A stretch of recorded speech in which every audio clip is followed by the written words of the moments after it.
How to become a successful real estate agent in 7 steps. Now, I have a little bit different philosophy, but I want you to listen because I deal with a lot of real estate agents. I became a real estate agent. I learned the skills of a real estate agent. I learned the sources of a real estate agent in order to help me become a real estate investor. And through that, I learned the 7 steps that I believe will make you a very successful real estate agent.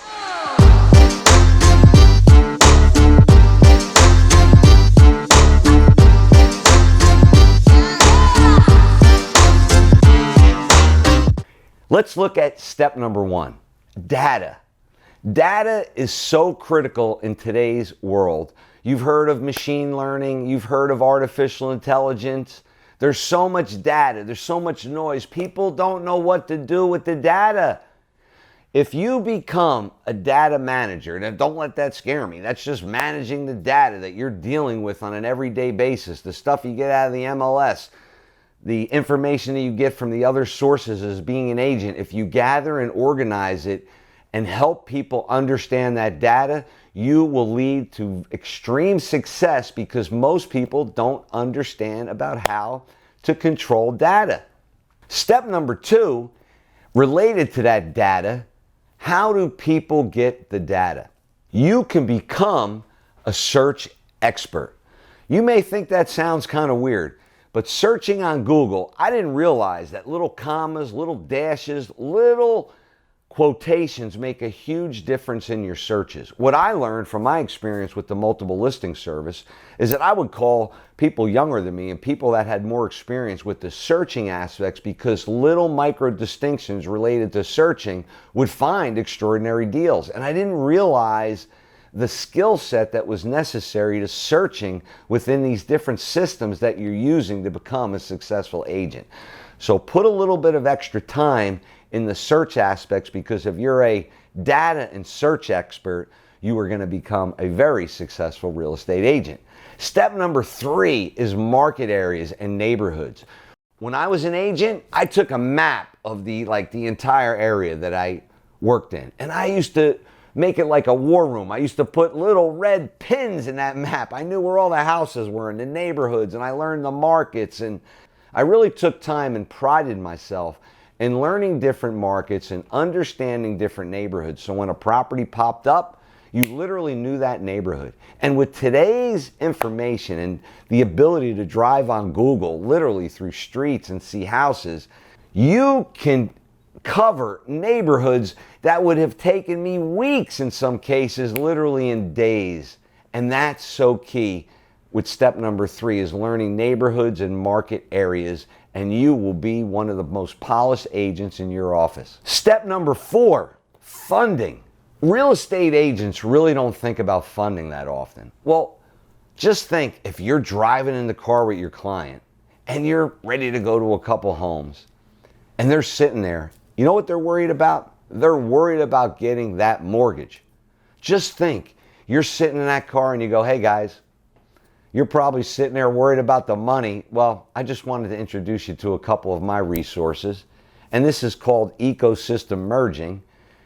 We're bringing value to your client above and beyond what you're there for. You're the real estate agent or the broker, but you're bringing funding to that client. Just think about the success that you will have when you bring funding to your clients. Step number 4 is key because not many agents are thinking outside of the box and bringing funding to their clients.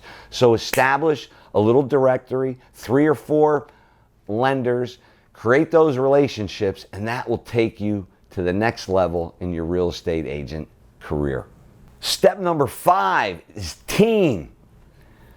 Don't start thinking this is all about competition. You have to live in a world of abundance. Now, there's thousands of real estate agents, but why we're talking about the 7 steps in order to help you rise to the top. Stand above, but take it from the point of view that you're going to give it away. If you're going to give it away, make it bigger than yourself and create a team around you, and the people that you surround yourself are as good as you, and giving it away, you will receive what you want. Because if you help people get what they want, you will get what you want.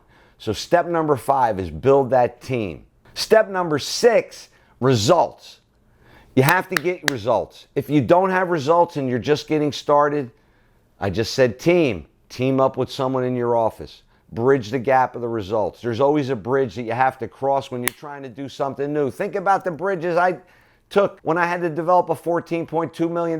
It was like a ravine. I had to build the Verrazano Bridge. Forget about it. I had such a long bridge to cross. So don't worry about bridging the gap. Get some results on your portfolio so when you're with your client, hey, I just closed this deal with my team, $325,000. My client was happy. We provided the funding. You've bridged the gap. Don't sweat it. Step number 7, which is going to take you to the next level, is think like an investor. There aren't many agents that are sitting there going, hey, today you're looking at properties that are going to be an investment for your future. I know this is going to be your new home, and some people don't agree that buying a home is the right thing to do, but when you're buying a home and settling down with a family, you can't keep moving around all the time. You got to store your stuff. And thinking like an investor and making your client understand that, hey, this is an investment in their future, this is their first asset, you're going to make your client feel so comfortable with these 7 steps. You are going to be the most successful real estate agent. Now, if you want to learn more about real estate investing, check out kenvanloo.com. We have the modern wealth building formula, how to master real estate investing right here for you and make it a great day.